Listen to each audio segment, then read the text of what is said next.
Hello my future doctors. तो आज हम फ्रॉग का लेक्चर नंबर 2 स्टार्ट करने जा रहे हैं, that is anatomy of frog. ठीक है, इससे पहले लेक्चर नंबर 1 में हमने डिस्कस किया था basic introduction of frog, morphology of frog and the classification of frog. ठीक है, बहुत इंपॉर्टेंट लेक्चर था। अगर आपने वो नहीं देखा है तो प्लीज आप वो देख लीजिए, उसके बाद ही कंटिन्यू कीजिए। ठीक है, और जो कुछ भी हम आपको पढ़ाएंगे उसके नोट्स आपको हम कमेंट सेक्शन में ड्रॉप कर देंगे, आप वहां से पीडीएफ फॉर्म में उनको डाउनलोड कर लेना। ठीक है, चलिए स्टार्ट करते हैं आज का अपना टॉपिक, एनाटॉमी ऑफ फ्रॉग। ठीक है, फ्रॉग की एनाटॉमी के बारे में बात करते हैं।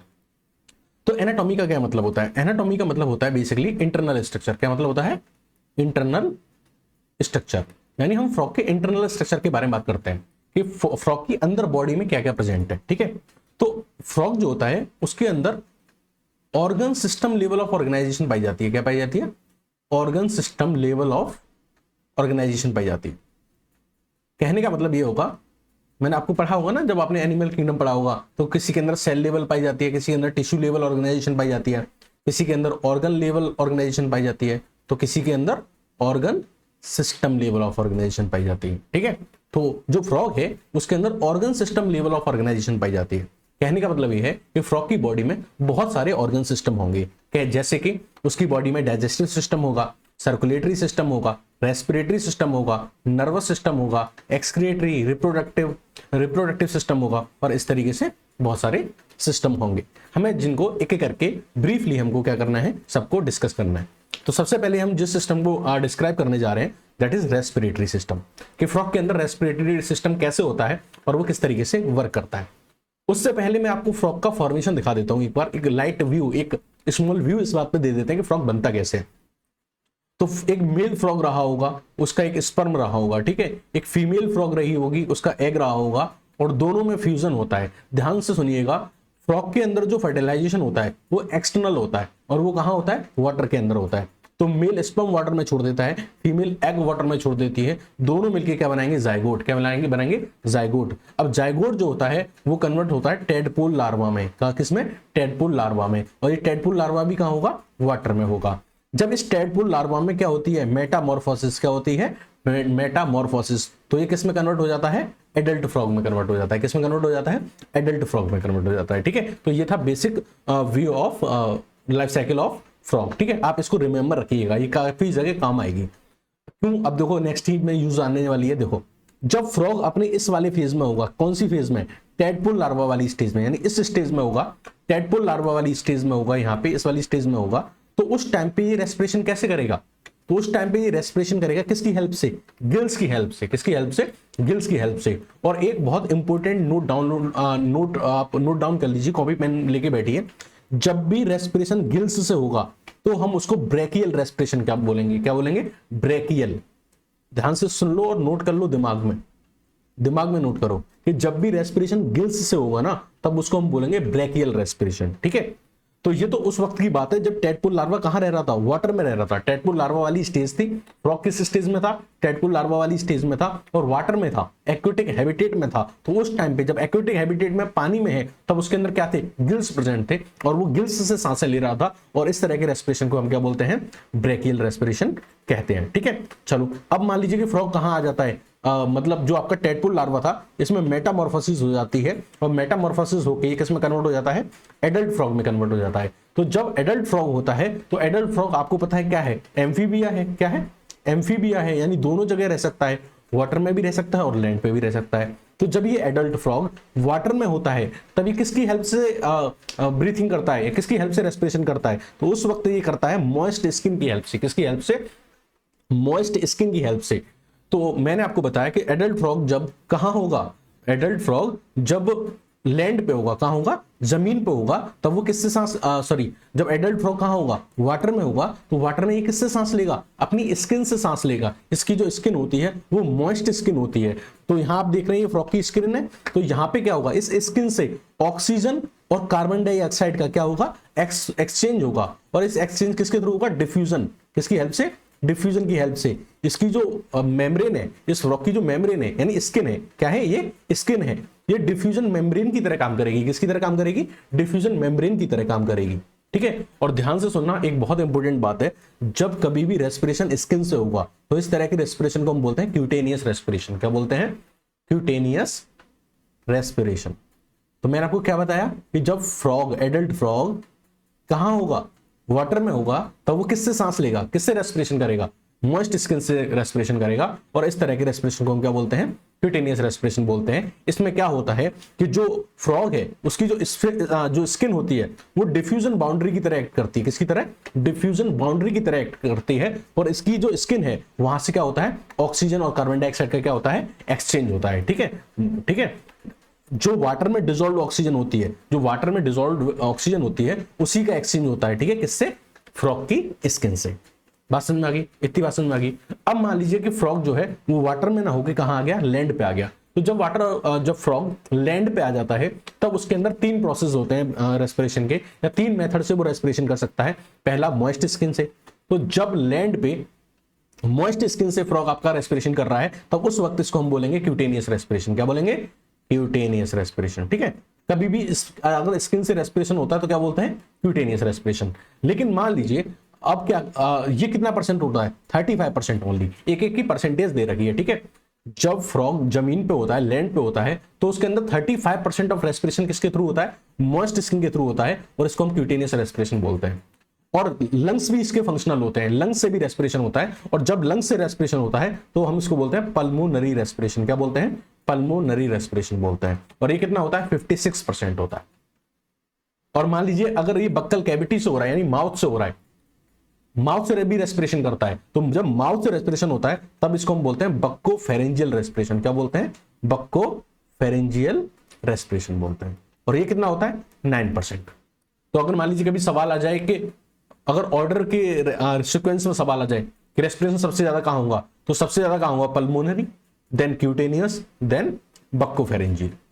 बात समझ में आ गई, ये ऑर्डर रहेगा। क्लियर है। तो मैंने आपको क्या बताया, एडल्ट फ्रॉग। ठीक है, पहले सारी बातें करते हैं, रिवाइज करते हैं थोड़ा सा। जब वो टेडपोल लार्वा वाली स्टेज में होगा तो वो गिल से रेस्पिरेशन करेगा। लेकिन अगर एडल्ट फ्रॉग है तो वो 2 जगह, या तो वाटर में होगा या लैंड में होगा। जब वो वाटर में होगा तो मॉइस्ट स्किन से सांस लेगा, और जब लैंड पे होगा तो मॉइस्ट स्किन, लंग्स और बक्कोफेरेंजियल तीनों तरीके से सांस लेगा। और जो सीक्वेंस होंगे वो क्या होंगे, पल्मोनरी सबसे ज्यादा, देन क्यूटेनियस, देन बक्कोफेरेंजियल। यहां आप क्या देख पा रहे हैं, यहां क्या आप एक चीज देख पा रहे हैं कि कोई भी अगर चाहे वो वाटर में हो चाहे वो लैंड पे हो, स्किन से तो दोनों ही जगह कर रहा है, स्किन से तो दोनों ही जगह कर रहा है। यानी frog all time respiration by skin. Frog में चाहे वो जमीन पे हो चाहे वो पानी में हो, स्किन से तो ऑल टाइम रेस्पिरेशन होगा, स्किन से तो ऑल टाइम रेस्पिरेशन होगा। अगर इसके लेकिन जब वो लैंड पे होगा तो वो लंग्स से भी रेस्पिरेशन कर सकता है। और लंग्स के बारे में बात करें तो इनके जो लंग्स होते हैं वो एक पेयर होते हैं। क्या होते हैं, 1 पेयर होते हैं, पिंक कलर के होते हैं। कैसे कलर के होते हैं, पिंक कलर के स्ट्रक्चर होते हैं। ठीक है, अगर मैं आपको डायग्राम में दिखाऊं तो यहाँ तो ये वाला जो स्ट्रक्चर है ये क्या है, इनके लंग्स हैं। ये ठीक है, इनके लंग्स है। और ये लंग्स क्या है, 1 पेयर पिंक कलर्ड है। कैसे है, 1 पेयर है, और कैसे, पिंक कलर्ड के sac like structure. Sac means होता है बोरा, यानी ओपन। एक पॉलिथीन मान लीजिए, एक पॉलिथीन है, आपने उसमें कुछ हवा भर रखी है, ऐसे फुला रखा है उसको। ठीक है, इस तरीके से। तो ये 1 पेयर जो बैलून लाइक स्ट्रक्चर है यहाँ पे, ये वाला, ये ठीक है, ये 1 पेयर बैलून लाइक स्ट्रक्चर होते हैं। ठीक है, और पिंक कलर के होते हैं। और कहां प्रेजेंट होते हैं, ट्रंक के अपर पार्ट में। कहां पे, ट्रंक के अपर पार्ट में। देखो ये वाला जो पार्ट होता है ये तो हेड होता है, और ये नीचे वाला पार्ट जो होता है ये क्या होता है, ट्रंक में। तो ट्रंक के अपर पार्ट में क्या प्रेजेंट होते हैं, लंग्स होते हैं जो पिंक कलर के होते हैं और सैक लाइक स्ट्रक्चर होते हैं। ठीक है, अपर। ठीक है, अगर अब मैंने आपको एक और चीज बताई थी, जब मैंने आपको प्रीवियस लेक्चर में दो चीजें बताई थी, एस्टिवेशन और हाइबरनेशन।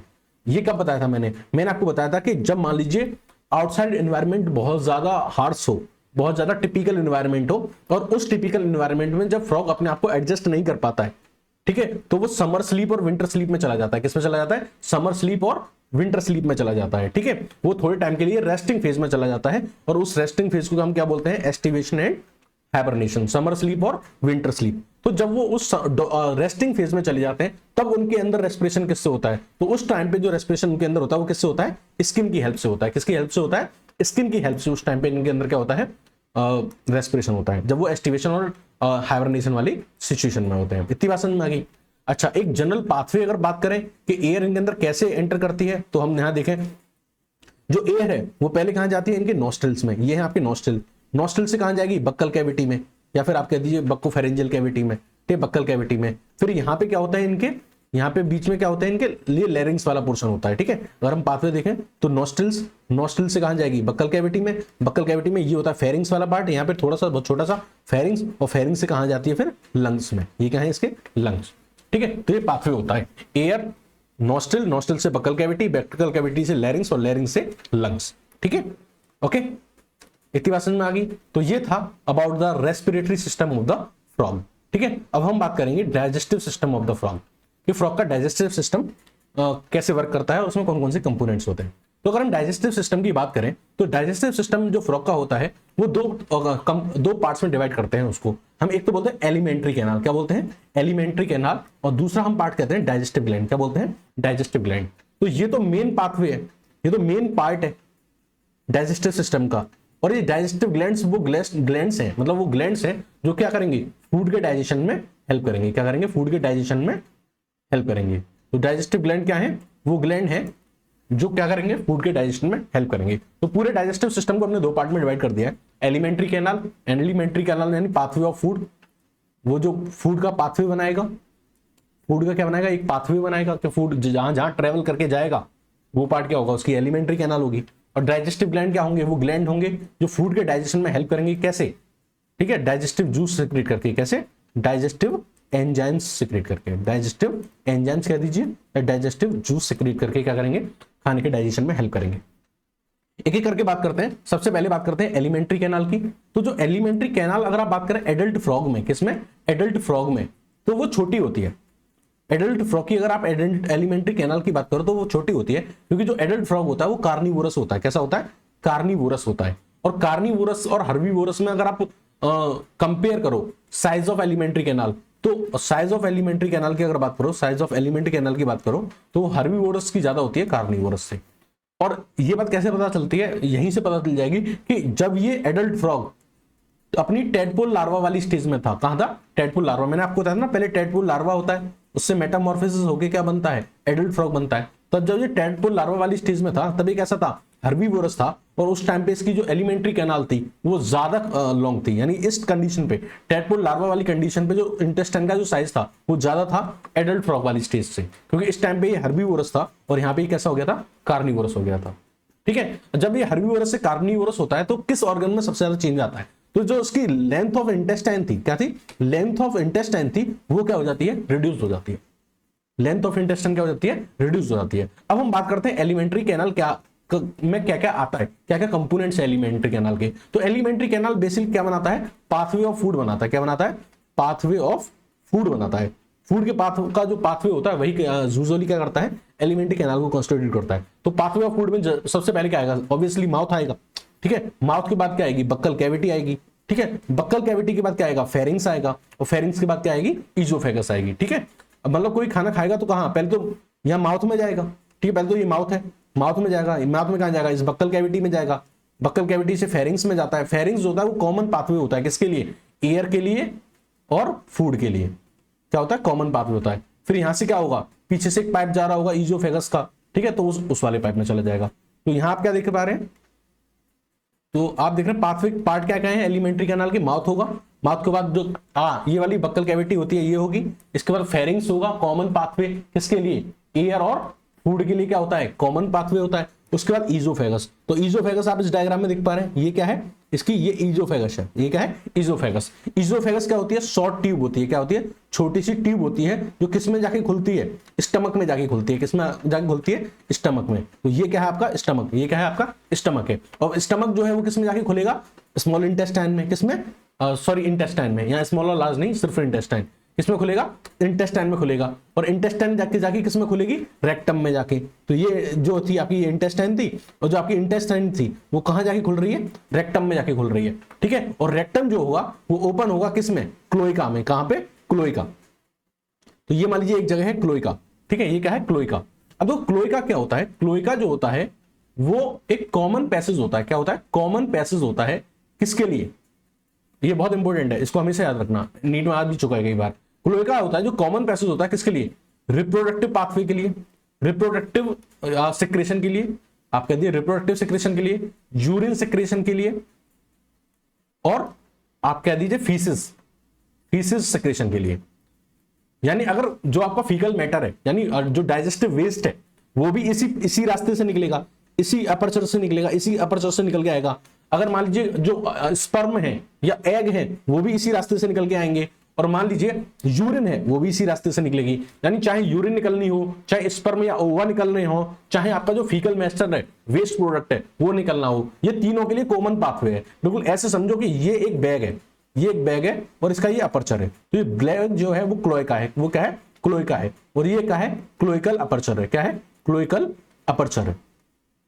ठीक है, अब मान लीजिए कि जो डाइजेस्टिव वेस्ट आ रहा है वो भी इसमें आके खुल रहा है।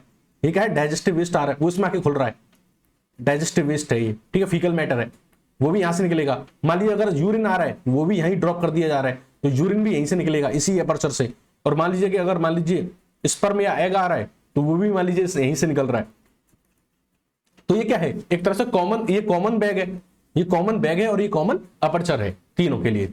बात समझ में आ गई। ठीक है, तो आपने पार्ट ऑफ एलिमेंट्री कैनाल देख लिए, mouth, buccal cavity, pharynx, oesophagus, stomach, intestine, rectum और क्लोइका या फिर क्लोइकल अपर्चर। तो अगर पाथवे देखें फूड का, फूड का पाथवे देखें तो आप इससे रिलेट कर सकते हैं कि फूड पहले कहां जाएगा, माउथ में, फिर कहां जाएगा, बक्कल कैविटी में या ओरल कैविटी में, फिर वहां से कहां जाएगा, फेरिंग्स में। ठीक है, फेरिंग्स क्या है, कॉमन पाथवे, कॉमन पाथवे किसके लिए, एयर के लिए और फूड के लिए। वहां से क्या जाएगा, इजोफेगस में जाएगा, इजोफेगस से कहां जाएगा, स्टमक में, स्टमक से इंटेस्टाइन में, इंटेस्टाइन से रेक्टम में, रेक्टम से क्लोइका में, और क्लोइका से क्लोइकल अपर्चर में। ये पाथवे आप याद कर लीजिए, ये पूछे जा सकते हैं। सन 2017 में जो स्पर्म था उसका पाथवे पूछ लिया था।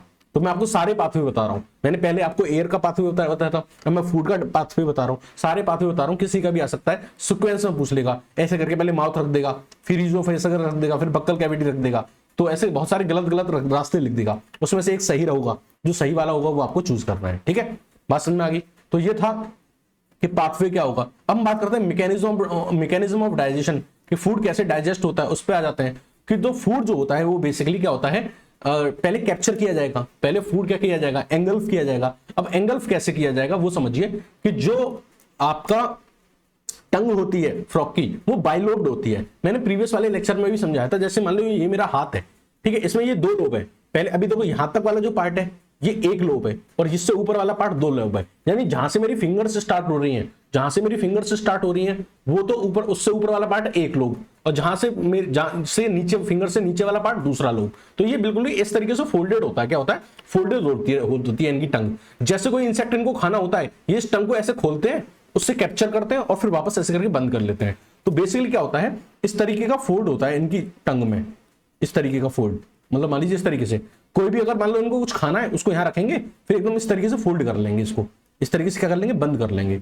इस फिर क्या होगी, बंद हो जाएगी ये, इस तरीके से, इस तरीके से बंद हो जाएगी। फिर ये इस तरीके से कुछ भी रखेंगे, ऐसे करके कुछ भी खाना होगा, फिर उसको रखेंगे यहाँ पे, फिर ऐसे करके बंद होंगे। तो जो टंग होती है वो कैसी होती है, फोल्डेड होती है। कैसी होती है, फोल्डेड होती है। ठीक है, बाइलोब्ड और फोल्डेड होती है। तो उसकी हेल्प से ये जो भी इंसेक्ट है, जिसको भी खाना होगा, उसको ऐसे करके क्या करते हैं, कैप्चर करके अपने अंदर एंगल्फ कर लेते हैं। तो सबसे पहले फूड को एंगल्फ किया जाएगा, कैप्चर किया जाएगा, किसकी हेल्प से, बाइलोब्ड टंग की हेल्प से। उसके बाद क्या होगा, इसको कहां भेजा जाएगा, स्टमक में भेजा जाएगा, और स्टमक में इसके ऊपर क्या करेगा, एससीएल वर्क करेगा। एससीएल क्या करता है, एससीएल एक तो इसमें जो जितने भी मान लीजिए कोई पैथोजन है तो उसको किल करेगा, उसके फूड में कोई पैथोजन है तो उसको किल करेगा। और क्या होगा, स्टमक में निकलेगा गैस्ट्रिक जूसेस, और गैस्ट्रिक जूस में क्या होगा, पेप्सिनोजन एंजाइम होगा, जिसको ये एससीएल किस में कन्वर्ट करेगा, पेप्सिन में कन्वर्ट करेगा। और ये पेप्सिन क्या करेगा, जो भी इंसेक्ट है या जो भी कुछ है उस पर एक्ट करेगा और उसको क्या करेगा, डाइजेस्ट करेगा। ठीक है, तो पेप्सिन की हेल्प से क्या होगा कि जो भी उसका फूड है, जो भी उसका फूड है उस पर ये पेप्सिन वर्क करेगा और उसके डाइजेशन में हेल्प करेगा। बट यहां अभी आपका कंप्लीट डाइजेशन नहीं हुआ है। पेप्सिन के एक्ट करने के बाद जो खाना बचता है वो पार्शियली डाइजेस्टेड होता है, और उस पार्शियली डाइजेस्टेड खाने को हम बोलते हैं काइम। अब इस काइम को हम क्या करेंगे, नेक्स्ट आगे पास कर देंगे। तो मैंने आपको बताया था पाथवे में, स्टमक से आगे अब ये कहां जाएगा, इंटेस्टाइन में जाएगा। तो अब जो खाना होता है वो यहां से कहां चला जाता है, beginning part of intestine, small intestine कह दीजिए, इंटेस्टाइन कह दीजिए। इंटेस्टाइन का जो पहला वाला पार्ट है जिसको हम ड्यूडेनम बोल रहे हैं, क्या बोल रहे हैं, ड्यूडेनम बोल रहे हैं। तो ड्यूडेनम वाले पार्ट में चला जाता है। ठीक है, तो स्मॉल जो आपकी इंटेस्टाइन थी वहां चला गया खाना, स्टमक से, यानी स्टमक से खाना कहां जा रहा है, इंटेस्टाइन में। कहां जा रहा है, इंटेस्टाइन में। और इंटेस्टाइन के भी किसके, अपर वाले पार्ट में, अपर वाले पार्ट में, जिसको हम क्या कह रहे हैं, ड्यूडेनम कह रहे हैं। क्या कह रहे हैं, ड्यूडेनम कह रहे हैं। तो ड्यूडेनम में खाना चला जाता है, ड्यूडेनम इसको रिसीव करता है, और क्या होता है, जैसे कि मान लीजिए ये ड्यूडेनम है, ये क्या है, ड्यूडेनम है, ये क्या है, ड्यूडेनम है। तो इस ड्यूडेनम में क्या आ रही होती है, एक कॉमन बाइल डक्ट आ रही होती है, क्या आ रही होती है, कॉमन बाइल डक्ट, ये आ रही होती है कॉमन बाइल डक्ट। अभी कॉमन बाइल डक्ट क्या करती है, ये लेके आती है बाइल जूस। तो ये गॉल ब्लैडर से तो क्या ला रही है, बाइल जूस, गॉल ब्लैडर से तो क्या ला रही है, बाइल जूस। और पेनक्रियास से कहां से, पेनक्रियास से क्या ला रही है, पेनक्रियाटिक जूस ला रही है। बात समझ आई आपको, बात समझ आई। तो ये जो कॉमन बाइल डक्ट है, ये जो कॉमन बाइल डक्ट है, ये गॉल ब्लैडर से तो ला रही है बाइल जूस, क्या ला रही है, बाइल जूस ला रही है। और पेनक्रियास से, कहां से, पेनक्रियास से क्या ला रही है, पेनक्रियाटिक जूस ला रही है। और इसको ये कॉमन बाइल डक्ट कहां डाल देती है, ड्यूडेनम में डाल देती है। तो ड्यूडेनम क्या करता है, बाइल जूस रिसीव करता है गॉल ब्लैडर से, और पेनक्रियाटिक जूस रिसीव करता है कहां से, पेनक्रियास से। किसकी हेल्प से, इस कॉमन बाइल डक्ट की हेल्प से, इस कॉमन बाइल डक्ट की हेल्प से। अब देखो ये दो तरह के जूस आ गए, एक बाइल जूस और एक पेनक्रियाटिक जूस। जो बाइल जूस होगा वो क्या करेगा, वो फैट के इमल्सिफिकेशन में हेल्प करेगा। मैंने आपको बताया था कि ये कैसा ऑर्गेनिज्म है, एडल्ट फ्रॉग जो है वो कैसा है, कार्निवोरस है। तो जिस ऑर्गेनिज्म को खाएगा उसकी बॉडी में फैट भी होगा। अब ये जो बाइल जूस है वो क्या करेगा, इस फैट का इमल्सिफिकेशन करेगा, क्या करेगा, फैट का इमल्सिफिकेशन करेगा। फैट का इमल्सिफिकेशन का क्या मतलब होता है, मान लीजिए कि ये एक फैट बड़ी ड्रॉपलेट है, ये क्या है, एक फैट की बड़ी ड्रॉपलेट है, तो इस पे जो फैट के डाइजेस्टिव एंजाइम्स होते हैं जिनको हम बोलते हैं लाइपेज, ये इस पे काम नहीं कर पाते, फैट का अगर लार्ज मॉलिक्यूल है, बड़ा मॉलिक्यूल है, तो जो लाइपेज होते हैं, जो फैट के डाइजेस्टिव एंजाइम्स होते हैं, वो इस पे वर्क नहीं कर पाते ढंग से। तो क्या होता है, इस फैट को छोटी छोटी ड्रॉपलेट्स में तोड़ना होता है, स्मॉल ड्रॉपलेट्स में तोड़ना होता है। तो फैट की बड़ी ड्रॉपलेट को, यानी बिग ड्रॉपलेट को, ठीक है, बिग ड्रॉपलेट को स्मॉल ड्रॉपलेट में चेंज करना, स्मॉल ड्रॉपलेट्स में चेंज करना। ऐसा क्यों करते हैं, क्योंकि जब ये बिग ड्रॉपलेट से स्मॉल ड्रॉपलेट में जाता है तो सरफेस एरिया इंक्रीज हो जाता है, तो जो लाइपेज है वो अपने अच्छे से वर्क कर पाता है। ये मान लीजिए लाइपेज है, अब वो इस पे अच्छे से वर्क कर पाएगा। पहले वो इस तरीके से वर्क कर रहा था, पहले जो लाइपेज था ये इस तरीके से वर्क कर रहा था, तो ढंग से ये अपना वर्क परफॉर्म नहीं कर पा रहा था। बट ये यहाँ पे इसको सरफेस एरिया ज्यादा मिल जाता है, तो ये अच्छे से वर्क परफॉर्म कर पाता है और अच्छे से फैट का डाइजेशन कर पाता है। तो बाइल जो करता है, बाइल जूस क्या करता है, जो बाइल कहां से आ रहा है, गॉल ब्लैडर से आ रहा है, बना कौन रहा है, लिवर बना रहा है, गॉल ब्लैडर में स्टोर था, ठीक है। और कॉमन बाइल डक्ट की हेल्प से ये कहां आ रहा है, ड्यूडेनम में आ रहा है, ठीक है। और कर क्या रहा है, इमल्सिफिकेशन ऑफ फैट, क्या कर रहा है, फैट का इमल्सिफिकेशन कर रहा है। अच्छा, बाइल जूस का काम हो गया। अब क्या आया था, पेनक्रियाटिक जूस आया था। तो पेनक्रियाटिक जूस क्या करेगा, आपके खाने में जितने भी कार्बोहाइड्रेट्स थे और प्रोटीन्स थे उन पे एक्ट करेगा और उनका डाइजेशन करेगा। अभी भी खाने का कंप्लीट डाइजेशन नहीं हुआ है, ठीक है। जो फाइनल डाइजेशन होता है खाने का वो होता है इंटेस्टाइन में। तो खाना अब ड्यूडेनम से आगे इंटेस्टाइन में प्रोपेल किया जाता है और इंटेस्टाइन में आता है इंटेस्टाइनल जूस, जो उसका क्या करता है, कंप्लीट डाइजेशन करता है। अब जो डाइजेस्टेड फूड है इसका एब्जॉर्प्शन कहां होगा, इंटेस्टाइन में ही होगा। इंटेस्टाइन में क्या होते हैं, बहुत छोटे छोटे फिंगर लाइक प्रोजेक्शंस होते हैं जिनको हम क्या बोलते हैं, विलाई बोलते हैं। और ये विलाई जो होती है यही क्या करती है, फूड का डाइजेशन करती हैं। इन विलाई के ऊपर और स्मॉल स्ट्रक्चर होते हैं जिनको हम बोलते हैं माइक्रोविलाई, क्या बोलते हैं, माइक्रोविलाई। तो विलाई और माइक्रोविलाई की हेल्प से क्या होता है, फूड का एब्जॉर्प्शन होता है। अब जो फूड एब्जॉर्ब नहीं हो पाया था उसको हम क्या करेंगे, उसको अब इंटेस्टाइन से कहां भेज दिया जाएगा, रेक्टम में भेज दिया जाएगा। कहां पे, रेक्टम में भेज दिया जाएगा। तो अनडाइजेस्टेड जो सॉलिड वेस्ट होता है उसको हम रेक्टम में भेज देते हैं। किसमें भेज देते हैं, रेक्टम में भेज देते हैं। और रेक्टम से इसको कहां भेज दिया जाता है, क्लोइका में, जो कि कॉमन पैसेज था किसके लिए, रिप्रोडक्टिव, यूरिनरी और फीकल मैटर के लिए, ठीक है। और ये क्लोइकल अपर्चर के थ्रू इस वेस्ट मटेरियल को क्या कर दिया जाता है, बॉडी से बाहर भेज दिया जाता है। तो इंटेस्टाइन से कहां भेज दिया, रेक्टम में क्या भेजा था, अनडाइजेस्टेड फूड, ठीक है। अब इस अनडाइजेस्टेड फूड में जितना भी वाटर होता है वो वाटर का एब्जॉर्प्शन यही हो जाता है। तो वाटर का जो एब्जॉर्प्शन होता है वो फ्रॉग में वो कहां होता है, रेक्टम के अंदर होता है। तो यहां क्या हो रहा है, वाटर का एब्जॉर्प्शन टेक्स प्लेस, ठीक है। Water absorption takes place in rectum. Water absorption के बाद ये जितना भी वेस्ट था, जितना भी डाइजेस्टिव वेस्ट था, इसको पहले क्लोइका में भेज दिया जाता है और क्लोइका से क्लोइकल अपर्चर के थ्रू बॉडी से बाहर फेंक दिया जाता है। तो this was about the digestive system of the frog. अब हम नेक्स्ट सिस्टम के बारे में बात करेंगे, that is reproductive system, sorry circulatory system. Reproductive का आप लोगों को बहुत इंतजार होगा, उसे हम सबसे बाद में पढ़ाएंगे क्योंकि आपको इंतजार ज्यादा है उसका, ठीक है, ताकि आप अंत तक हमारे साथ रहो, इसलिए हम रिप्रोडक्टिव सिस्टम को सबसे बाद में पढ़ाएंगे। चलो अब हम बात करेंगे सर्कुलेटरी सिस्टम ऑफ फ्रॉग, ठीक है। फ्रॉग के सर्कुलेटरी सिस्टम के बारे में देखो सिस्टम का क्या मतलब होता है, ऑर्गन सिस्टम का क्या मतलब होता है, देखो होता क्या है, बॉडी में सेल मिलके टिश्यू बनाती हैं, टिश्यू मिलके क्या बनाते हैं, ऑर्गन्स बनाते हैं, ठीक है, और ऑर्गन्स मिलके ऑर्गन सिस्टम बनाते हैं, और ऑर्गन सिस्टम मिलके क्या बनाते हैं, ऑर्गेनिज्म बनाते हैं, ठीक है। और उसी तरीके से एडल्ट फ्रॉग जो था वो एक ऑर्गेनिज्म था जिसकी बॉडी में बहुत सारे ऑर्गन सिस्टम थे, जैसे हम पढ़ के आ रहे हैं, respiratory system, digestive system, circulatory system वगैरह। हर सिस्टम का अपना कुछ ना कुछ वर्क होता है। रेस्पिरेटरी सिस्टम का हमने देखा कि ऑक्सीजन और कार्बन डाइऑक्साइड का इन एंड आउट होना, ठीक है। डाइजेस्टिव सिस्टम का वर्क था कि फूड का डाइजेशन करना। सर्कुलेटरी सिस्टम का भी एक फंक्शन होता है। देखो जो खाना एब्जॉर्ब हुआ था, जो हमने अभी पढ़ा कि डाइजेस्टिव सिस्टम में जो फूड का एब्जॉर्प्शन हुआ था वो कहां हुआ था, फूड का जो एब्जॉर्प्शन हुआ था वो कहां हुआ था, याद करो, जल्दी बताओ, कमेंट सेक्शन में बताओ। चलो वीडियो पॉज करके कमेंट सेक्शन में जल्दी से बता दो कि फूड का डाइजेशन कहां हुआ था, इंटेस्टाइन में हुआ था। कहां था, इंटेस्टाइन में हुआ था। तो फूड का डाइजेशन अगर एब्जॉर्प्शन कहां हुआ था, इंटेस्टाइन में हुआ था। तो फूड का एब्जॉर्प्शन अगर इंटेस्टाइन में हुआ है तो क्या सिर्फ इंटेस्टाइन को जरूरत है फूड की, नहीं, फूड की जरूरत तो पूरी बॉडी को है। अगर मान लीजिए एयर की बात करें तो एयर कहां एब्जॉर्ब हुई थी, एयर कहां आके थी, लंग्स में। तो क्या लंग्स को ऑक्सीजन की जरूरत है या एयर की जरूरत है, नहीं, पूरी बॉडी की जरूरत है। तो जितनी भी ये चीजें होती हैं, फूड, गैस, हार्मोन्स, इनकी पूरी बॉडी को जरूरत पड़ती है। तो पूरी बॉडी में पहुंचाने वाला भी होना चाहिए, यानी कोई ऐसा ट्रांसपोर्ट मीडियम होना चाहिए जो चीजों को पूरी बॉडी में पहुंचाए। तो उस पूरी बॉडी में ट्रांसपोर्टेशन का जो जिम्मा होता है वो ही किसका काम होता है, वो सर्कुलेटरी सिस्टम का काम होता है। तो जैसे हमारी बॉडी में सर्कुलेटरी सिस्टम होता है वैसे ही फ्रॉग की बॉडी में भी सर्कुलेटरी सिस्टम होता है। अब इनके अंदर कैसा वाला सर्कुलेटरी सिस्टम होता है, तो इनके अंदर क्लोज टाइप सर्कुलेटरी सिस्टम होता है। कैसा, क्लोज टाइप सर्कुलेटरी सिस्टम होता है। एक तो आप बड़ा कंफ्यूज रहते होंगे सर कि ओपन सर्कुलेटरी सिस्टम किसमें पाया जाएगा और क्लोज सर्कुलेटरी सिस्टम किसमें पाया जाएगा, ठीक है। इसको दूर कर देते हैं। अगर आपने किंगडम एनिमलिया पढ़ा है तब भी ठीक है, नहीं भी पढ़ा है तब भी ठीक है। मेरी एक ट्रिक सुन लो, ट्रिक है सर्कुलेटरी सिस्टम की, किसकी, ओपन और क्लोज। तो किसके अंदर ओपन सर्कुलेटरी सिस्टम पाया जाएगा और किसके अंदर क्लोज सर्कुलेटरी सिस्टम पाया जाएगा। सर पहले इनके मतलब बता दो। सिंपल सा मतलब है, क्लोज सर्कुलेटरी सिस्टम का मतलब है कि जो आपका इसमें ब्लड होगा वो ब्लड वेजल्स में फ्लो करेगा। किसमें फ्लो करेगा, ब्लड वेजल्स में फ्लो करेगा। मान लीजिए कि ये हार्ट है, हार्ट से अगर ब्लड जा रहा है तो वो पाइप्स के थ्रू जाएगा जिनको हम बोलेंगे आर्टरी, ठीक है। पाइप्स के थ्रू कहां जाएगा, ऑर्गन में जाएगा, किसी भी ऑर्गन में जाएगा, ठीक है। ये हार्ट है और ये ऑर्गन है, और ऑर्गन से ये ब्लड जब वापस आएगा तो भी किसके थ्रू आएगा, पाइप्स के थ्रू आएगा जिनको हम बोलेंगे वेन।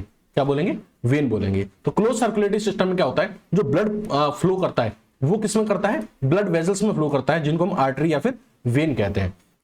लेकिन ओपन सर्कुलेटरी सिस्टम में मान लीजिए हार्ट ने कोई ब्लड पंप किया है तो वो बॉडी कैविटी में चला जाएगा। कहां चला जाएगा, बॉडी कैविटी में चला जाएगा। कैविटी मतलब स्पेस, ठीक है, स्पेस। उस स्पेस में यानी खाली स्पेस में चला जाएगा, यहाँ पे आर्टरी या वेन्स नहीं होती हैं। और जो बॉडी कैविटी होती है जहां ब्लड फील्ड होता है उनको हम बोलेंगे साइनोसॉइड्स। क्या बोलेंगे, साइनोसॉइड्स बोलेंगे। तो अगर मान लीजिए आर्टरी और वेन्स नहीं है, जो ब्लड है वो कैविटीज में प्रेजेंट है यानी खाली जगहों में भरा हुआ है, तो इस तरीके के सर्कुलेटरी सिस्टम को ओपन सर्कुलेटरी सिस्टम बोलेंगे।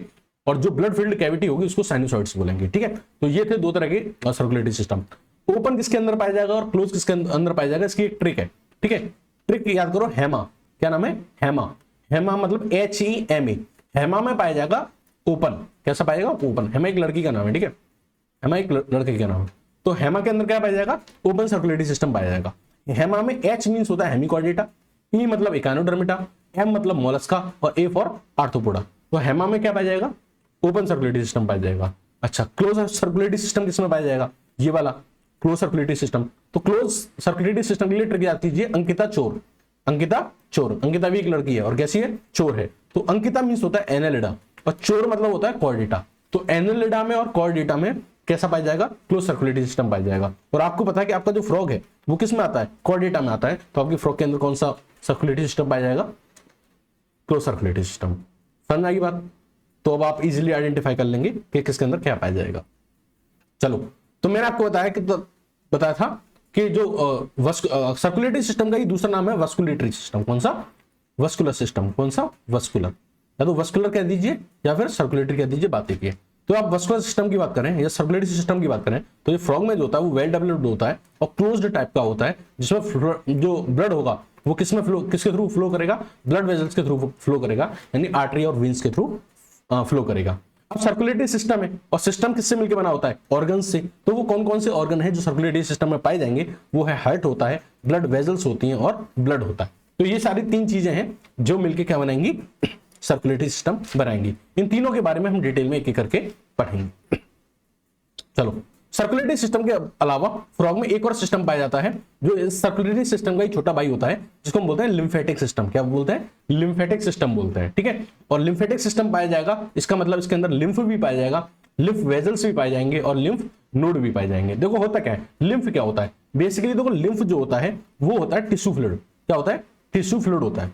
अब सर हमें लिम्फ ही नहीं पता था और आपने कह दिया टिश्यू फ्लूइड होता है, कहने का क्या मतलब है? देखो मान लीजिए ये कोई ऑर्गन है, ये क्या है? कोई ऑर्गन है। इस ऑर्गन में बहुत सारी सेल्स होंगी। क्या होंगी? बहुत सारी सेल्स होंगी। और हर सेल को क्या चाहिए होगा? खाना पीना। हर सेल को क्या चाहिएगा? फूड चाहिए होगा, एयर हो चाहिए होगी, और इसको अपने डाइजेस्टिव वेस्ट जो होंगे वो आउट करने होंगे, ठीक है। ये सारी चीजों की हर सेल को रिक्वायरमेंट होगी। अब मान लीजिए कि यहां से जो ब्लड वेजल जा रही है, यहां से जो ब्लड वेजल जा रही है, जो यहां से ब्लड वेजल जा रही है, अब वो इस हर ईच इंडिविजुअल सेल को तो चीजें दे नहीं सकती। जो ब्लड वेजल जा रही है वो हर एक सेल तक तो चीजों को पहुंचा नहीं पाती। तो वो क्या कर देती है, इन सेल्स के बीच में यहाँ एक फ्लूइड प्रेजेंट है। इन सारी सेल्स के बीच में एक्चुअली एक फ्लूइड प्रेजेंट होता है, जिसको हम बोलते हैं टिश्यू फ्लूइड। क्या बोलते हैं? टिश्यू फ्लूइड बोलते हैं, टिश्यू फ्लूइड बोलते हैं। तो यहां से जो ब्लड जा रहा है, यहां से जो ब्लड जा रहा है वो अपना सारा मैटर किसको दे देता है? इन टिश्यू फ्लूइड को दे देता है। वो अपना सारा मैटर किसको दे देता है? टिश्यू फ्लूइड को दे देता है। और टिश्यू फ्लूइड से वेस्ट वगैरह ले लेता है, यानी जो काम की चीज है वो तो दे जाएगा और जो वेस्ट है वो ले जाएगा। तो टिश्यू फ्लूइड क्या करता है? ये एक तरह से इंटरमीडिएट का काम करता है। किसकी तरह? इंटरमीडिएट की तरह काम करता है। किस किस के बीच में? ब्लड और सेल्स के बीच में, ठीक है। तो वो अपना मैटर, अच्छी चीजें डाल जाएगा, यानी फूड, एयर और मान लीजिए जो भी इंपॉर्टेंट चीजें, हार्मोन्स वगैरह, वो डाल जाएगा, और वेस्ट यहां से उठा के ले जाएगा। अब ये टिश्यू फ्लूइड जो होंगे ये क्या करेंगे? सेल्स में सप्लाई कर देंगे। तो ये जो टिश्यू फ्लूइड होता है इसी को बेसिकली क्या बोलते हैं? हम लिम्फ बोलते हैं। इसी को हम बेसिकली क्या बोलते हैं? लिम्फ बोलते हैं, ठीक है। अब ये जो टिश्यू फ्लूइड है इसको वापस कैरी करके हमें इसको यहां ट्रांसपोर्ट करना होता है। ये ऐसे तो अगर मान लीजिए यहां पे सिक्रेट करता जाएगा तो ऐसा भी हो जाएगा कि यहां पे एक्स्ट्रा कलेक्शन हो जाए, एक्स्ट्रा डिपोजिशन हो जाए, जिससे क्या आ सकती है? जिससे क्या आ सकती है? स्वेलिंग आ सकती है। क्या आ सकती है? स्वेलिंग आ सकती है। तो क्या होगा? इसका रिटर्न करना भी जरूरी है।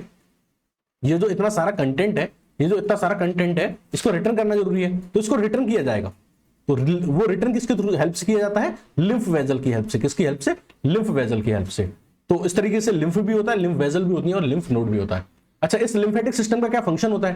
क्या फायदा होता है? एक तो ये क्या करता है? कलेक्टिंग, जो आपका कलेक्टिंग टिश्यू फ्लूइड है, जो आपका टिश्यू फ्लूइड है जो भरा हुआ है, इसको कलेक्ट कर लेता है और इस तरीके से वो एडिमा और स्वेलिंग होने से बचाता है। एडिमा और स्वेलिंग होने से बचाता है फ्रॉग की बॉडी के अंदर। दूसरा, ये इम्यून रेस्पॉन्स में भी हेल्प करता है। यानी लिम्फ नोड में क्या होती है? WBC होती है। क्या होती है? जो आपका लिम्फ नोड्स होते हैं इनके अंदर क्या होती है? WBC होती है, ठीक है। ये WBC क्या होती है? इस फ्रॉग को पैथोजन से बचाती हैं, ठीक है, यानी डिसीज होने से बचाती हैं, पैथोजेंस के साथ फाइट करती हैं, ठीक है।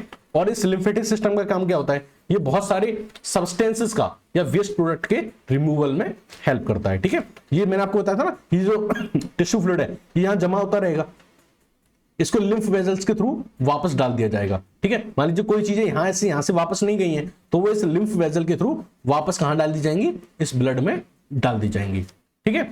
तो वेस्ट के रिमूवल में भी हेल्प करता है, ठीक है। तो ये तो लिम्फेटिक सिस्टम के बारे में था, बहुत ज्यादा इंपॉर्टेंट नहीं था इसलिए हमने जल्दी जल्दी खत्म कर दिया था, ठीक है। अब आते हैं मेन पॉइंट पे, हार्ट ऑफ फ्रॉग। तो हमने आपको बताया था कि जो सर्कुलेटरी सिस्टम है फ्रॉग के अंदर वो 3 चीजों से मिलकर बना हुआ है, एक हार्ट, एक ब्लड और एक ब्लड वेजल्स, जिसमें हमने हार्ट को डिस्कस करना है। तो जो हार्ट होता है फ्रॉग का वो कैसा होता है? मस्कुलर स्ट्रक्चर होता है। कैसा होता है? मस्कुलर स्ट्रक्चर होता है। सिचुएटेड कहां होता है? Upper part of body cavity, upper part of body cavity. तो मान लीजिए फ्रॉग है, ठीक है, मान लीजिए मैं ढंग से बनाना नहीं आता डायग्राम, आप ऐसे समझ लीजिए ये फ्रॉग का हेड वाला पार्ट था। मान लीजिए कि क्या था? फ्रॉग का हेड वाला पार्ट था और ये फ्रॉग का ट्रंक वाला पार्ट था। तो ट्रंक वाले पार्ट में यहाँ पे अपर पोर्शन में क्या पाया जाता है? हार्ट पाया जाता है। हार्ट क्या है? मस्कुलर स्ट्रक्चर होता है। कहां प्रेजेंट होता है? Upper part of body cavity में प्रेजेंट होता है। अच्छा, हार्ट का नेचर अगर हम पता करें कि जो हार्ट होता है वो किस नेचर का होता है, तो हार्ट देखो 2 तरह के पाए जाते हैं, एक होता है न्यूरोजेनिक हार्ट और एक होता है मायोजेनिक हार्ट।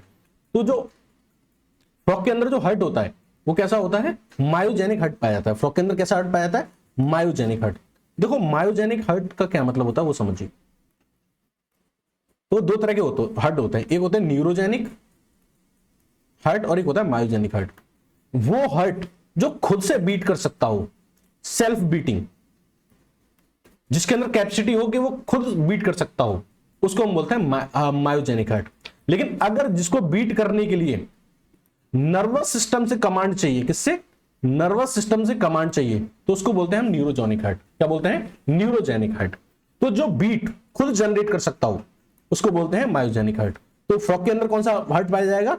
मायोजेनिक हार्ट पाया जाएगा, जो सेल्फ बीटिंग कर सकता है। यानी उसके लिए ये जरूरी नहीं है, कंपलसरी नहीं है, ऑब्लिगेटरी नहीं है कि जो ब्रेन है वो मैसेज भेजे तभी वो बीट करे। उसके अंदर सेल्फ बीटिंग की भी क्या होती है? कैपेसिटी भी होती है। ठीक है।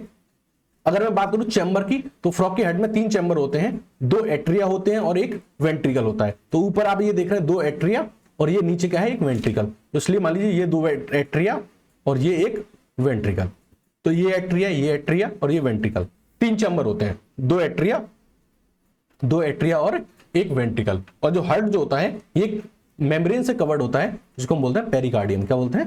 पेरिकार्डियम। तो ये जो आपको मेम्ब्रेन दिख रही है, this is what? This is pericardium, this is pericardium, this is pericardium. तो हार्ट एक मेम्ब्रेन से कवर होता है जिसको बोलते हैं पेरिकार्डियम। ठीक है। अब ये तो हमने बात की 3 मेन चैम्बर हैं, 2 एट्रिया, एक वेंट्रिकल है, और ये जो हार्ट है वो एक मेम्ब्रेन से कवर है जिसको हम बोल रहे हैं पेरिकार्डियम। इसके पास 2 एडिशनल चैम्बर पाए जाते हैं। क्या पाए जाते हैं? 2 एडिशनल चैम्बर पाए जाते हैं। बिल्कुल ऐसे समझिए, मेरे को ऑब्जर्व करिए, मेरी बॉडी में जो ये वाला जो है ये राइट ऑरिकल है, ये लेफ्ट ऑरिकल है, और मान लीजिए ये नीचे जो है वो वेंट्रिकल है। यानी ये दोनों ऑरिकल है और नीचे क्या है? वेंट्रिकल। 2 ऊपर ऑरिकल और नीचे एक वेंट्रिकल। ठीक है। ये मान लीजिए मेरा हार्ट है। अब मान लीजिए मैं क्या करता हूं, एक स्कूल का जो बैग है उससे पीछे से टांग लेता हूं और एक दूसरा स्कूल का बैग है उसको आगे से टांग लेता हूं। इमेजिन करिए मैं एक बैग पीछे से टांग लेता हूं और एक बैग आगे से टांग लेता हूं। तो जो मैंने आगे पीछे बैग टांगे हुए हैं ये एडिशनल चैम्बर है। क्या है? एडिशनल चैम्बर है। तो जो बैग मैंने पीछे टांगा हुआ है उसको बोलते हैं साइनस विनोसस। तो यानी पीछे मतलब डोर्सल साइड। तो जो डोर्सल साइड मैंने बैग टांगा हुआ है उसको हम बोलेंगे साइनस विनोसस, और जो बैग हमने आगे की तरफ टांगा हुआ है उसको हम बोलते हैं ट्रंकस आर्टेरियोसस या फिर कोनस आर्टेरियोसस। ठीक है। जो वेंट्रल साइड होता है। ठीक है। मैं आपको दोनों डायग्राम में दिखा देता हूं, देखो ये हमारा हार्ट है। ठीक है। देखो ये ऑरिकल है, ब्लैक से दिखा देते हैं, ये ऑरिकल है और ये नीचे क्या है? वेंट्रिकल है। ये तो हमारा हार्ट हो गया। अब इस हार्ट के ऊपर पीछे की साइड एक और बैग है, इसको हम बोलते हैं साइनस विनोसस। तो साइनस विनोसस वो बैग है जो मैंने पीछे से डाला हुआ था। ठीक है। जो रेड कलर का है वो हार्ट है और जो पीछे से ऑरेंज कलर का मैंने क्या है? बैग डाला हुआ है। ये तो था डोर्सल साइड से। कहां हम दिखा रहे थे? डोर्सल साइड से, पीछे की साइड का। अब हम दिखाते हैं वेंट्रल साइड से, आगे की साइड से। तो वेंट्रल साइड से जो आप ये देख रहे हैं ये है ट्रंकस आर्टेरियोसस। क्या है? Trunks arteriosus. यानी एक बैग मैंने आगे टांगा हुआ है वो क्या है? ट्रंकस आर्टेरियोसस या फिर कोनस आर्टेरियोसस। ठीक है। अब देखो आपका जो हार्ट बीट करता है उसको बीटिंग करने में ये आपका साइनस विनोसस बहुत हेल्प करता है, क्योंकि साइनस विनोसस है ये पेस मेकर ऑफ हार्ट की तरह काम करता है। पेस मेकर ऑफ हार्ट का मतलब है कि वो चीज जो हार्ट बीट स्टार्ट करेगी, जो हार्ट बीट को क्या करेगी? इनिशिएट करेगी। हार्ट बीट को इनिशिएट करेगी, जो हार्ट के अंदर बीटिंग स्टार्ट करेगी, बीट करवाएगी हार्ट को, जो उसको हम बोलते हैं पेस मेकर। तो यहां पेस मेकर जो होता है वो कौन होता है? Sinus venosus. यानी ये पीछे वाला जो बैग है ना, साइनस विनोसस, ये कैसा बैग है? ये ट्रायंगुलर स्ट्रक्चर है, ये ट्रायंगुलर बैग है जो कहां प्रेजेंट है? डोर्सल साइड पे प्रेजेंट है, यानी पीछे की साइड पे प्रेजेंट है। और ये जो साइनस विनोसस है ना, ये पता क्या करता है? ध्यान से सुनना, बहुत इंपॉर्टेंट पार्ट है।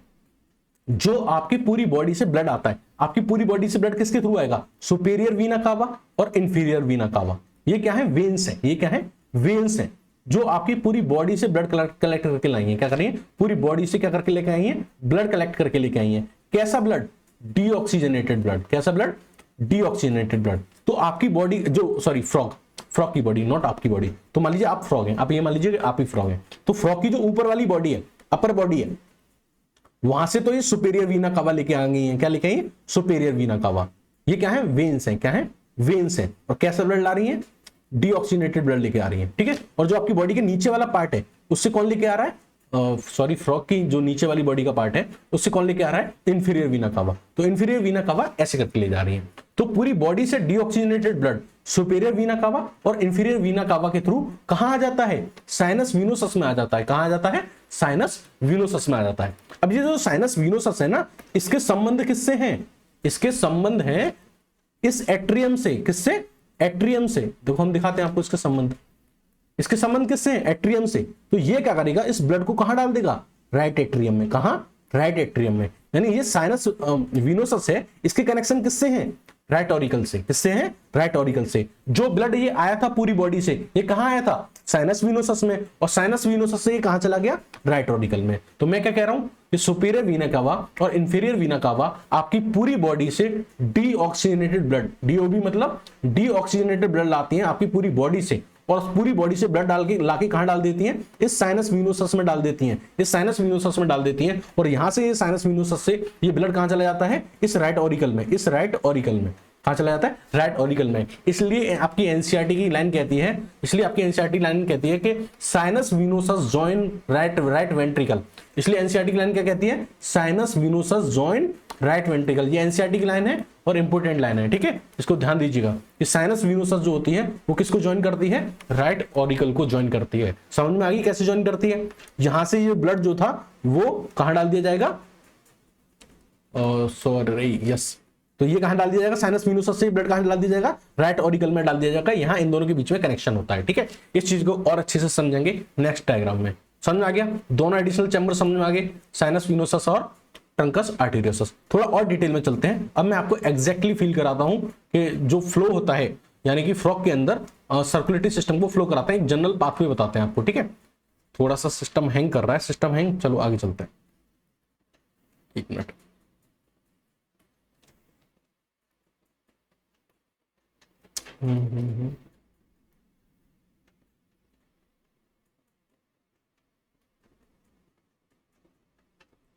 हाँ, तो हम आपको बता रहे थे कि जो आपका जो ब्लड है वो पूरी बॉडी से, आपका जो पूरा ब्लड आपकी बॉडी से जो डीऑक्सीजनेटेड ब्लड होता है वो वेल्स की हेल्प से, किसकी हेल्प से, वेल्स की हेल्प से यानी सुपेरियर वीना कावा और इंफीरियर वीना कावा की हेल्प से कहां आता है, साइनस विनोसस में आता है। कहां आता है, साइनस विनोसस में आता है। अब ये साइनस विनोसस से ये ब्लड कहां जाता है, राइट ऑरिकल में। कहां जाता है, राइट ऑरिकल में। ये बेसिकली मैं आपको क्या बताने जा रहा हूं, एक बेसिक फ्लो चार्ट दिखा रहा हूं, किसका, ब्लड सर्कुलेशन का। किसके अंदर, फ्रॉग के अंदर, फ्रॉग के अंदर एक, ठीक है। मैंने आपको इससे पहले क्या समझाया था, इससे पहले क्या समझाया था कि साइनस विनोसस जो होता है इसका कनेक्शन किसके साथ होता है, राइट ऑरिकल के साथ। यहां मैं आपको एकदम फील करा दूंगा वो चीज, ठीक है। यहां क्या करा देंगे हम आपको, वो चीज एकदम फील करा देंगे। आप यहां देख रहे हो कि पूरी बॉडी से डीऑक्सीजनेटेड ब्लड आया, किसकी हेल्प से, वेल्स की हेल्प से, सुपीरियर वीना कावा और इंफीरियर वीना कावा की हेल्प से। और कहां आया, साइनस विनोसस के अंदर। साइनस विनोसस से वो कहां चला गया, राइट ऑरिकल के अंदर। और राइट ऑरिकल की से ये जो डीऑक्सीजनेटेड ब्लड था ये कहां चला जाएगा, वेंट्रिकल्स के अंदर। कहां चला जाएगा, वेंट्रिकल्स के अंदर। कहां चला जाएगा, वेंट्रिकल्स के अंदर। कैसा, डीऑक्सीजनेटेड ब्लड, ठीक है। अब देखो होगा क्या कि जो आपके स्किन है या लंग्स है वो वहां से क्या आएगा, ऑक्सीजनेटेड ब्लड आएगा। कैसा आएगा, ऑक्सीजनेटेड ब्लड आएगा।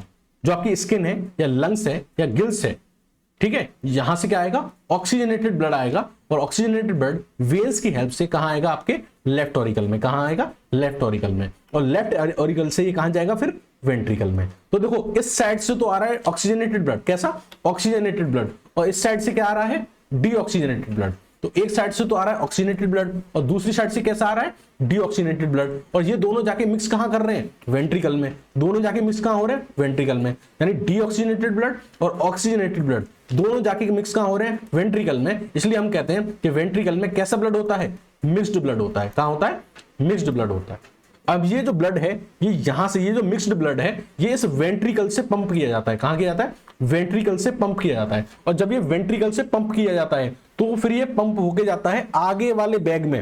मैंने आपको बताया था ना कि दो बैग थे, एक पीछे टंगा हुआ था साइनस विनोसस और एक आगे टंगा हुआ था ट्रंकस आर्टेरियोसस, ठीक है।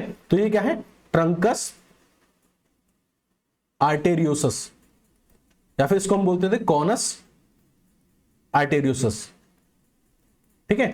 अब जो ब्लड, जो मिक्स ब्लड था ये पंप करके आगे वाले बैग में आएगा। आगे वाले बैग को क्या बोलते हैं, ट्रंकस आर्टेरियोसस। और ट्रंकस आर्टेरियोसस से ये ब्लड कहां पंप किया जाएगा, पूरी बॉडी में। कहां चला जाएगा, पूरी बॉडी में भेजा जाएगा। पूरी बॉडी में जहां जहां भी ब्लड की रिक्वायरमेंट है वो पूरी बॉडी में भेजा जाएगा। किसकी हेल्प से, आर्टरी की हेल्प से। और यही ट्रंकस आर्टरीज से ये ब्लड फिल्टर कहां भेजा जाएगा, वापस इस स्किन, लंग्स और गिल्स के पास। किसके पास, स्किन, लंग्स और गिल्स के पास, ताकि ये ब्लड क्या हो जाए, फिर से क्या हो जाए, ऑक्सीजनेटेड हो जाए। ये ब्लड जब बॉडी ऑर्गन से गुजरेगा तो डीऑक्सीनेटेड हो जाएगा, ठीक है, डीऑक्सीनेटेड हो जाएगा। तो यहां से इस ट्रंकेट आर्टेरियोसस से ये ब्लड कहां भेजा जाएगा, अगेंस्ट स्किन, लंग्स और गिल्स के पास भेजा जाएगा, ताकि ये ब्लड क्या हो जाए, फिर से ऑक्सीजनेटेड हो जाए। तो फिर से यहां से ऑक्सीजनेटेड ब्लड यहां पे आएगा, यहां से डीऑक्सीजनेटेड ब्लड आएगा, और दोनों जाके मिक्स हो जाएंगे वेंट्रिकल में, जो कि मिक्स्ड ब्लड। तो आपने यहां से क्या चीज समझी कि जो फ्रॉग होता है, फ्रॉग जो होता है उसके अंदर कैसा ब्लड ट्रांसपोर्ट होता है, मिक्स्ड ब्लड ट्रांसपोर्ट होता है, ठीक है, मिक्स्ड ब्लड ट्रांसपोर्ट होता है, मिक्स्ड ब्लड ट्रांसपोर्ट होता है, ठीक है। ऑक्सीजनेटेड ब्लड ट्रांसपोर्ट नहीं होता फ्रॉग के अंदर, कैसा ब्लड ट्रांसपोर्ट होता है, मिक्स्ड ब्लड ट्रांसपोर्ट होता है। इतनी बात समझ में आ गई आपको। तो जो वेंट्रिकल्स होते हैं, जो वेंट्रिकल्स थे, ये जो वेंट्रिकल था ये किस में जाके ओपन हो रहा है, ट्रंकस आर्टेरियोसस में या फिर कोनस आर्टेरियोसस में, ठीक है। एनसीईआरटी की लाइन है, इंपोर्टेंट लाइन है, ध्यान से सुनना कि जो वेंट्रिकल होते हैं वो आर्टरी में नहीं खुलता, वेंट्रिकल्स होते हैं वो आर्टरी में नहीं खुलते। वेंट्रिकल्स कहां खुलते हैं, इस ट्रंकस आर्टेरियोसस में। किसमें, इस ट्रंकस आर्टेरियोसस में। और ये ट्रंकस आर्टेरियोसस से ब्लड कहां सप्लाई होता है, बॉडी ऑर्गन्स में और स्किन, लंग्स या गिल्स के पास ट्रांसपोर्ट होता है। किसके लिए, ऑक्सीजनेटेड होने के लिए। इतनी बात समझ में आ गई आपको, इतनी बात समझ में आ गई, ठीक है। अब ये जो ट्रंकस आर्टेरियोसस है, यहां से बॉडी के पार्ट, बॉडी ऑर्गन्स के पास ब्लड कौन लेके जा रहा है, आर्टरी ले जा रही है। कौन ले जा रही है, आर्टरी ले जा रही है। और जो वेन्स होती हैं वो क्या करती हैं, डीऑक्सीजनेटेड ब्लड। वेन्स क्या कर रही हैं, जो डीऑक्सीजनेटेड ब्लड है, ठीक है, उसको वापस कैरी करके लेके आ रही हैं। कहां, हार्ट के पास, ठीक है। इतनी बात समझ में आ गई आपको, इतनी बात समझ में आ गई। तो ये हमने पढ़ा किसके बारे में, फ्रॉग के सर्कुलेटरी सिस्टम के बारे में, ठीक है, फ्रॉग के सर्कुलेटरी सिस्टम के बारे में। कुछ और दो तीन चीजें हैं वो समझ लेते हैं, ब्लड के बारे में समझ लेते हैं, ठीक है। तो आर्टरी तो लेके जाएंगी और वेन्स डीऑक्सीजनेटेड ब्लड को लेके आएंगे, ठीक है। एक टॉपिक और है इसमें जो है पोर्टल सर्कुलेशन। पोर्टल सर्कुलेशन क्या होता है फ्रॉग में, वो समझ। देखो नॉर्मल सर्कुलेशन क्या होता है पहले वो जानिए, तब आपको पोर्टल समझ में आएगा। नॉर्मल सर्कुलेशन में क्या होता है कि जो आपका हार्ट होता है, वो ब्लड को क्या करेगा, पंप करेगा, ऑक्सीजनेटेड ब्लड को पंप करेगा। और क्या करेगा, ये जो ऑक्सीजनेटेड ब्लड होगा ये किसके पास जाएगा, ऑर्गन के पास जाएगा। ऑर्गन इस ऑक्सीजनेटेड ब्लड को यूज करेगा और डीऑक्सीजनेटेड ब्लड को वापस कहां भेज देगा, हार्ट में भेज देगा। इतनी बात समझ में आई।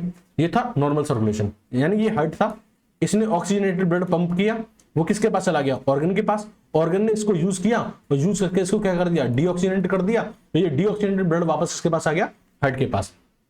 ये तो था नॉर्मल सर्कुलेशन। नॉर्मल सर्कुलेशन कि हार्ट से जा रहा है और हार्ट में ही वापस आ रहा है।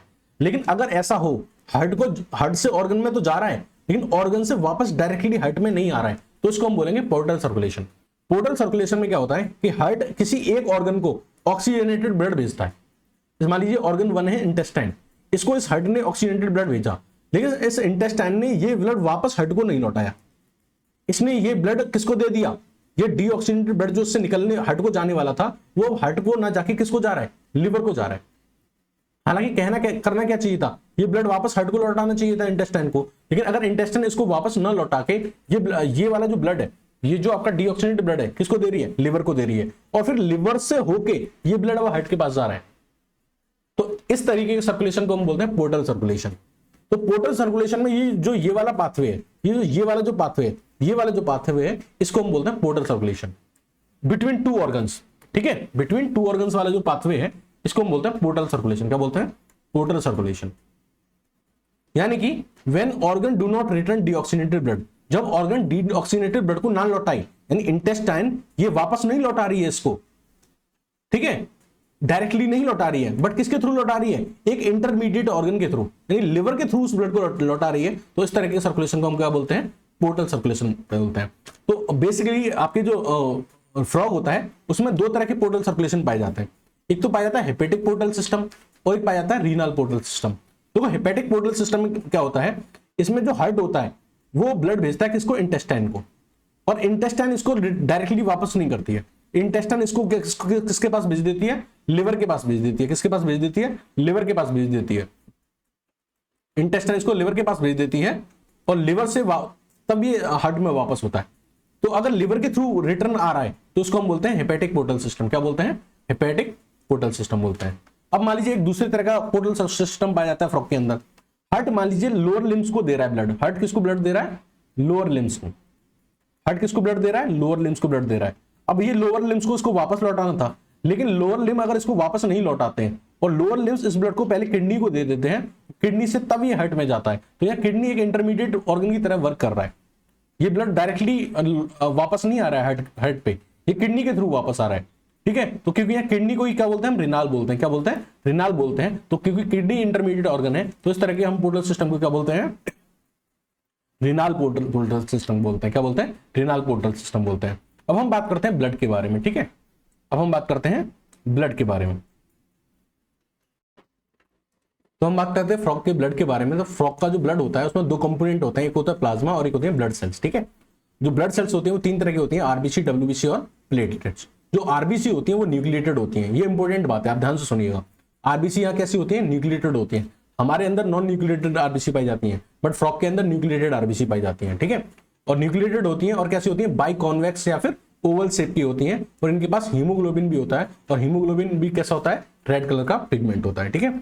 इनके पास डब्ल्यूबीसी भी पाई जाती है, जो इनको इम्यूनिटी प्रोवाइड करती है और पैथोजन से फाइट करती हैं। इनके अंदर प्लेटलेट्स भी पाई जाती हैं, जो रेस्पॉन्सिबल होती हैं इनकी ब्लड क्लॉटिंग के लिए, ठीक है। इसके अलावा मैंने आपको बताया था इनके पास लिम्फ पाया जाता है। लिम्फ ब्लड से कैसे अलग होता है? ब्लड और लिम्फ में क्या डिफरेंस होता है? जो लिम्फ होता है उसमें नंबर ऑफ प्रोटीन्स होती है, अमाउंट ऑफ प्रोटीन जो होता है वो ब्लड के कंपैरिजन में कम होता है, और लिम्फ में आरबीसी भी नहीं पाई जाती है। तो लिम्फ में आरबीसी नहीं पाई जाती है।